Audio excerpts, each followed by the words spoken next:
नमस्कार,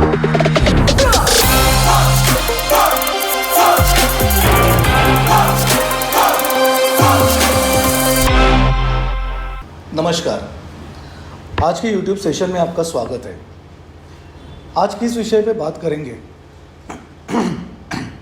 latest hot topic, the hit job on Adani industries. किसका hit job, किसकी बात कर रहा हूँ, आपको खुद को पता है, क्योंकि राइट नाउ पिछले 3 दिन से इस पर्टिकुलर इशू ने भारत के स्टॉक मार्केट पे तहलका मचा के रखा है। ऑफ लेट जो लेटेस्ट हिट जॉब हुआ है अदानी पे, that is done by Hindenburg research. अब ये हिडनबर्ग रिसर्च, इन्होंने जो अदानी ग्रुप के ऊपर जो एक पेपर पब्लिश किया है, उनके हिसाब से Adani group has raised the debts in a fraudulent manner and because of which the Indian economy is going to be in a big trouble. At the same time Adani group का भी भविष्य कुछ ज़्यादा उज्जवल नहीं है, वगैरह वगैरह। ऐसे जो कोई भी जो इन्फॉर्मेशन लाई गई है, अभी आज मैं 2 पार्ट्स में बात करूंगा। पहली बात यह होगी कि why Adani is the target, और दूसरी बात यह होगी कि why I am calling it as a hit job. तो चलो लेट स्टार्ट। सबसे पहली चीज़, ये टाइमिंग अगर आप देखेंगे कि अदानी ग्रुप के ऊपर ये जो हिट जॉब हो रहा है, उसके पीछे का कारण क्या है? उसके पीछे का कारण है Gautam Adani's latest purchase of Haifa port in Israel. आपकी जानकारी के लिए, अदानी ग्रुप ऑफ इंडस्ट्रीज ने यह हाइफा पोर्ट परचेस किया है। इस पोर्ट में मेनली इंटरेस्ट था चाइना का, बिकॉज हाइफा पोर्ट में जो कंटेनर यार्ड है वो ऑलरेडी चाइना के कंट्रोल में है। So China wanted to take this particular Haifa port also. लेकिन आपको ये जानकर हैरानी होगी कि जब बिडिंग हुई थी तो अदानी ग्रुप की bidding was 5 times of the second number का बिडिंग। तो मतलब in short we can say that price was least important was Adani taking over this particular project. अब मैं ये बात क्यों कर रहा हूं?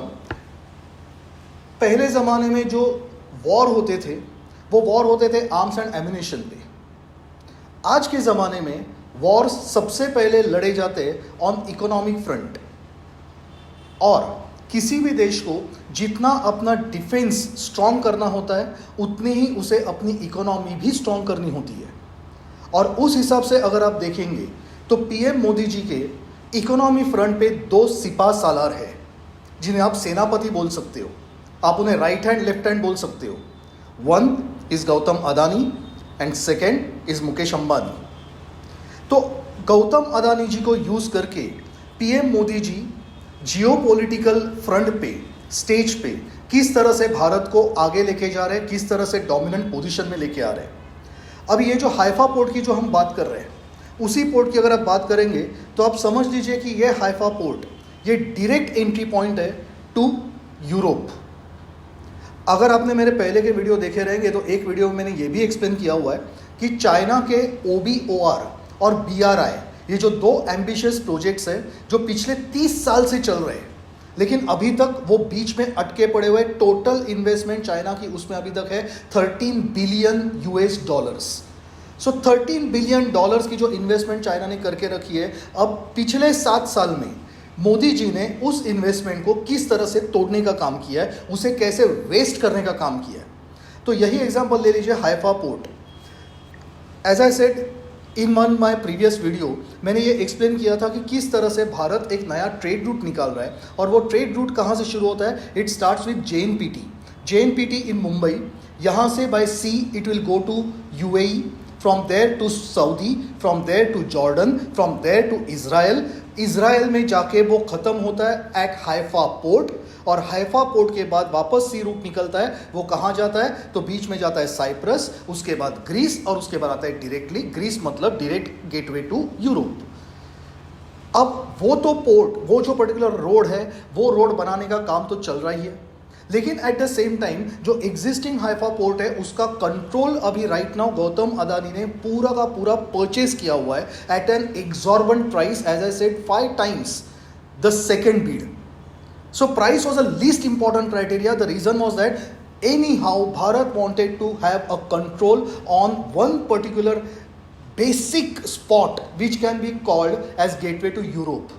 So you can imagine कि जब ये particular port गौतम अदानी के हाथ में आ गया है तो उसके बाद ट्रेड टू यूरोप के ऊपर भारत का कितना बड़ा कंट्रोल होगा. So it's not only gateway for Asia to Europe, it's also for Europe to Asia. At the same time अगर आप एक पैरेलल डेवलपमेंट देखेंगे तो 26 जनवरी को right now Egyptian president he had been invited as a chief guest for Republic Day parade.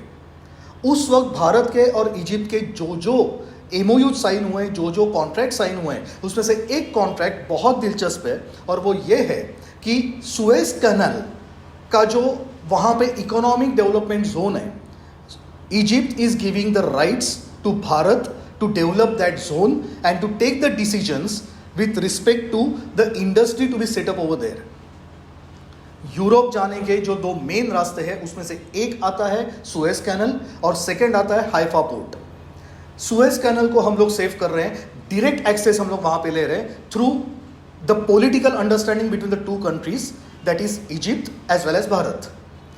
और Haifa port को हम पूरा टेक ओवर कर रहे हैं ऑन कमर्शियल बेसिस. तो गौतम अदानी जी की वेल्थ, उनके पैसे का फायदा लेके भारत के लिए मोदी जी इस तरह से ट्रेड रूट्स डेवलप कर रहे हैं. Now next important point, is it that only this Haifa port is where Adani is important? Answer is straight away no. अगर आपने देखा रहेगा तो अदानी ग्रुप के थ्रू कितने इन्वेस्टमेंट्स हमने अपने नेबरिंग कंट्रीज में किए हैं. सबसे पहले बात करते हैं the cash स्ट्रिप्ट nearly insolvent Sri Lanka.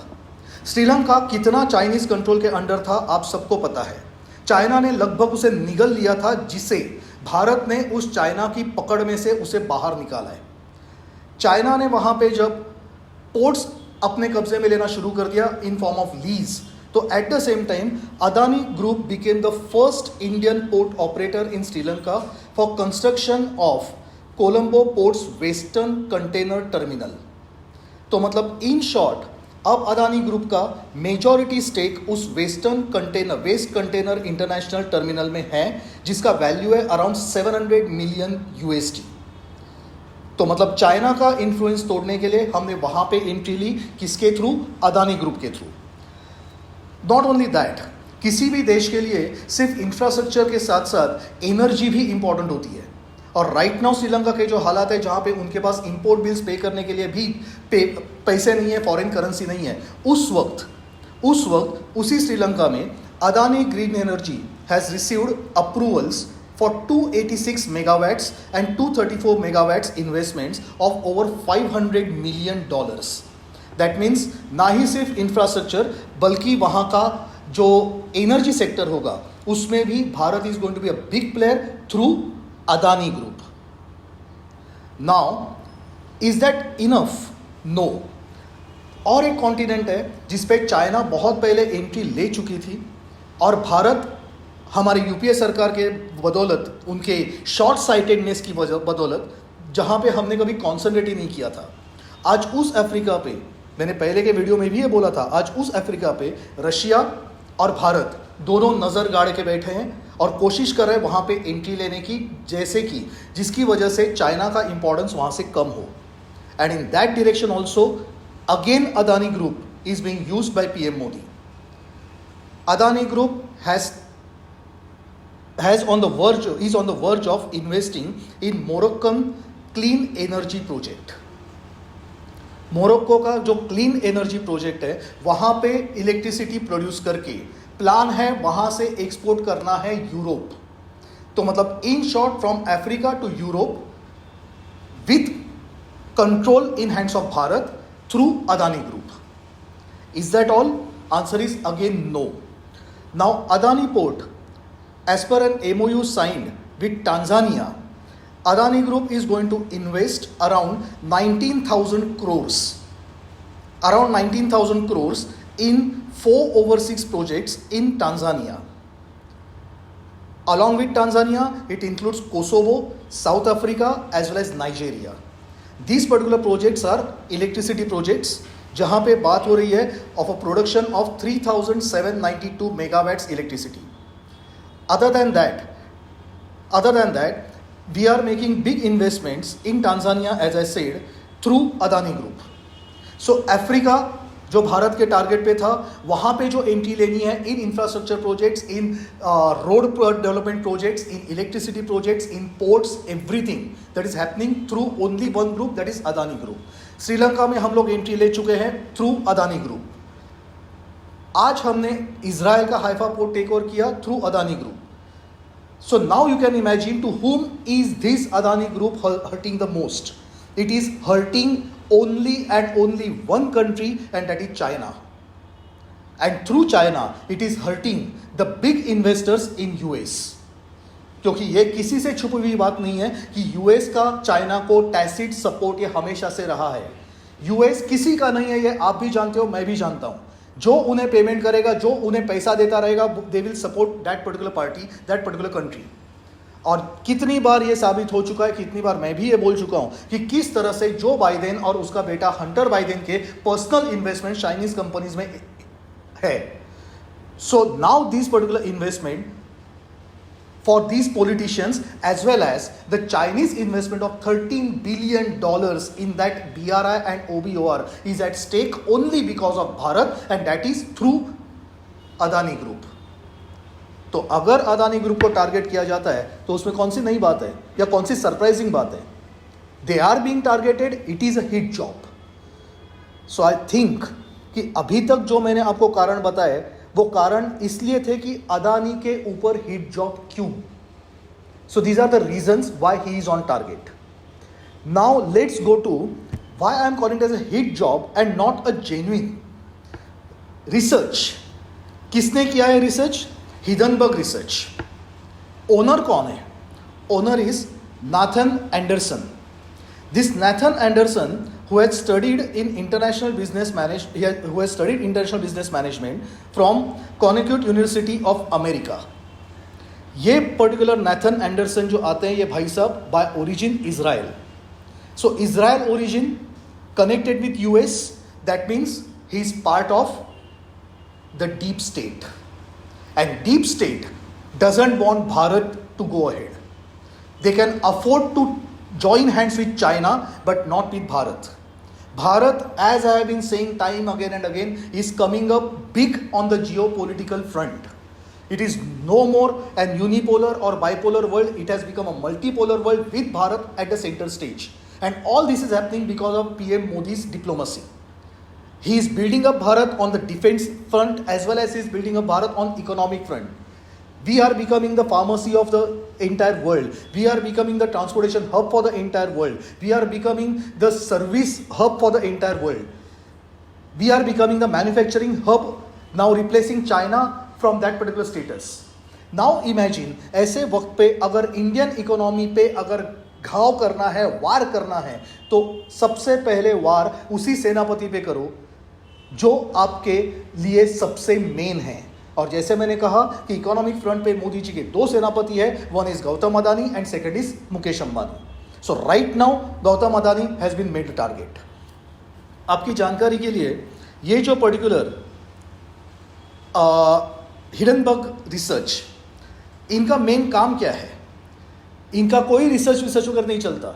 उनके कौन एम्प्लॉयज है, उनका कहाँ पे उनका बिजनेस सेटअप है, उसके पूरे डिटेल्स भी पब्लिक डोमेन में अवेलेबल नहीं है। ये भाई साहब एंडरसन ने राइट फ्रॉम 2017 ऐसे कई हिट जॉब्स चलाए। क्यों? बिकॉज यही हिडनबर्ग रिसर्च ये एक्चुअली स्टॉक मार्केट में शॉर्ट सेलिंग में इन्वॉल्व है। शॉर्ट सेलिंग मतलब इन शॉर्ट आप बिना शेयर्स परचेस किए सिर्फ उसके प्राइस डिफरेंस के ऊपर खेल के अपना प्रॉफिट लेके निकलते हो। तो ऐसे वक्त पे जब प्राइस गिरती है तो these people are in profit. In 2017 also it had so happened that Anderson ran Clarity Springs, which targeted Indian film making company Eros International। 2017 में ही इसी particular short seller Hindenburg research ने 45 कंपनीज को target किया था, जिसमें से 34 companies के prices गिर गए और उसकी वजह से हिडनबर्ग ने they minted profits. Now once again this particular game is being played with Adani group कि अदानी के शेयर के प्राइसेस किस तरह से फ्री फॉल चालू है पिछले 3 दिन से आपने देखा हुआ है।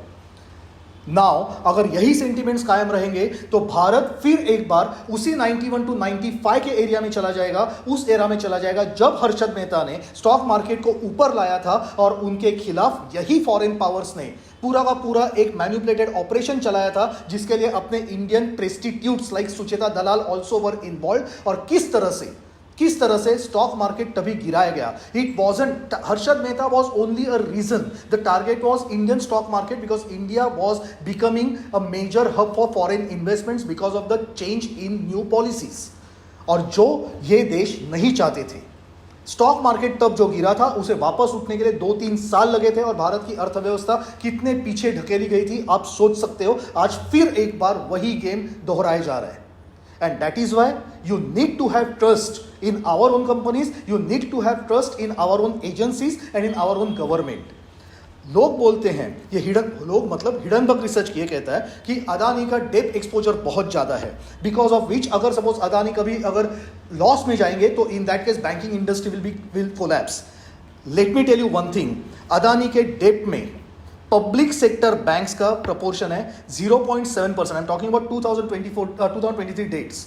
द लेटेस्ट डेट्स जो दिए हैं उसमें पब्लिक सेक्टर बैंक्स का एक्सपोजर है ओनली 0.7% एंड प्राइवेट बैंक्स का है 0.3%।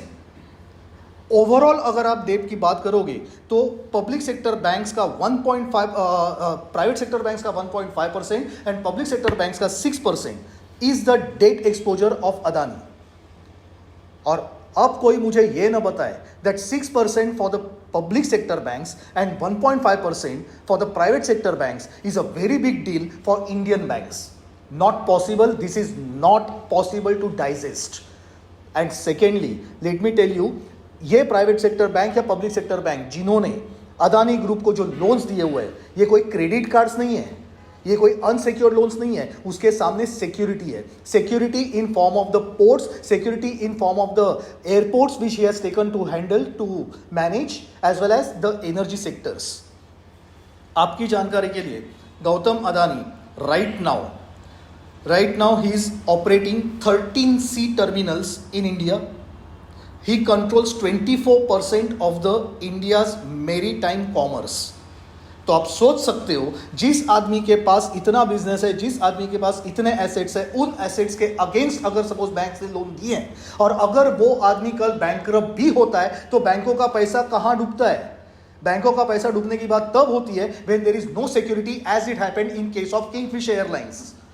तभी 900 करोड़ का लोन जब यूपीए सरकार ने दिया था अगेंस्ट डिफंक्ट किंगफिशर एयरलाइंस का लोगो, मतलब जो एयरलाइंस की एक प्लेन 2 साल तक उड़ी नहीं थी, उस एयरलाइंस के लोगों पे जब यूपीए सरकार 900 करोड़ का लोन दे सकती है और वो लोन डूबने के बाद भी भारत की अर्थव्यवस्था संकट में नहीं आती, लेकिन वही जगह पे गौतम अदानी जब 1.5% and 6% of the total banking debts, अगर सपोज उतना लोन उन्होंने लिया है और सामने सिक्योरिटी दी है in form of concrete assets, तो बैंकिंग इंडस्ट्री कैसे डूब सकती है? So it's a multiple target game. Gautam Adani को टारगेट करके इंडियन बैंकिंग सिस्टम पे सवाल उठाए जा रहे हैं। Eight the same time Gautam Adani group of industries में LIC और SBI की बहुत मेजर इन्वेस्टमेंट है। तो अगर सपोज गौतम अदानी के स्टॉक पे फर्क पड़ता है तो उसका फर्क LIC और SBI के स्टॉक पे भी पड़ने वाला है। So overall banking as well as industry, everything will come under strain. लोगों का स्टॉक मार्केट पे से भरोसा उड़ जाएगा और इन शॉर्ट बाहर के इन्वेस्टमेंट्स आने कम हो जाएंगे। ये यहां का गेम प्लान है और आपको जरूरत है ये समझने की that it is a complete hit job eight behest of China and the deep state, and I'm saying this very openly because मैंने अभी तक आपके सामने I think all the possible proofs रखे हैं और मैं आपको ये भी बताना चाहता हूं इसके बाद अगला हिट जॉब आएगा। ऐसे कई हिट जॉब आने वाले टिल 2024 इलेक्शंस। मैंने पहले भी कहा था, वापस कह रहा हूं और कहते रहूंगा कि 2024 elections is going to be a bloody war, it's going to be a blood bath. And for that bloodbath need not happen only on the streets. It is going to happen on economic front also, at stock market also. And these people, these powers who don't want Modi ji to come back in 2024, they will go to any extent. To any extent. ये तो सिर्फ शुरुआत है। BBC documentary 2 दिन पहले की बात है, उसके बाद तुरंत ये अदानी का हिट जॉब और कई आने वाले। और मैं आपको लिख के देता हूं, next target is going to be Mukesh Ambani. और मुझे बोलते हुए बहुत खुशी हो रही है कि हिडनबर्ग रिपोर्ट का उसके थ्रू चाइना का या किसी भी अपने देश के दुश्मन का जो कुछ भी टारगेट था वो पूरी तरह से फेल हो चुका है। किस तरह से मोदी जी अपने सेनापति को बचा रहे हैं, किस तरीके से गवर्नमेंट अपनी इकोनॉमी बचाने के लिए सपोर्ट कर रही है, इसके लिए मैं आपको 2 एग्जाम्पल देता हूं। ये हिट जॉब होने के बाद तुरंत उसके बाद कल ही ये अनाउंस किया गया that UAE based IHC company is going to invest $400 million in Adani's FPO। जिस FPO को फेल करने के लिए ये साजिश हो रही थी, उस पर्टिकुलर FPO में डायरेक्टली $400 मिलियन की इन्वेस्टमेंट सिर्फ एक कंपनी से आ रही है, that is IHC limited from UAE।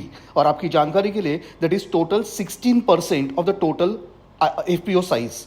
इतना ही नहीं, आप जरा सोचिए, कल के ही दिन PM Netanyahu, Israeli prime minister Netanyahu has declared that Adani Group taking over Haifa port is a big thing of honor for Israel, and for that a ceremony is being organized which will be attended by PM Netanyahu and Gautam Adani by both personally। आप सोच सकते हो कि मतलब in short on the global world platform कौन सा message देने की कोशिश की जा रही है।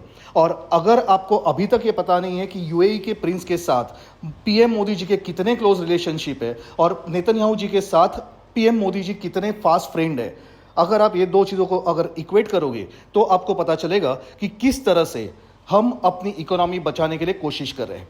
और लास्टली आपको एक खुशखबर ये भी देता हूं कि ये जो पर्टिकुलर हिडनबर्ग रिपोर्ट था, एज वेल एज जो हमारे देश के दुश्मनों का हमारी इकोनॉमी को नाकाम करने की, उसे फेल करने की जो कोशिश हो रही थी, वो पूरी तरह से अब फेल हो चुकी है because overall FPO has been over subscribed.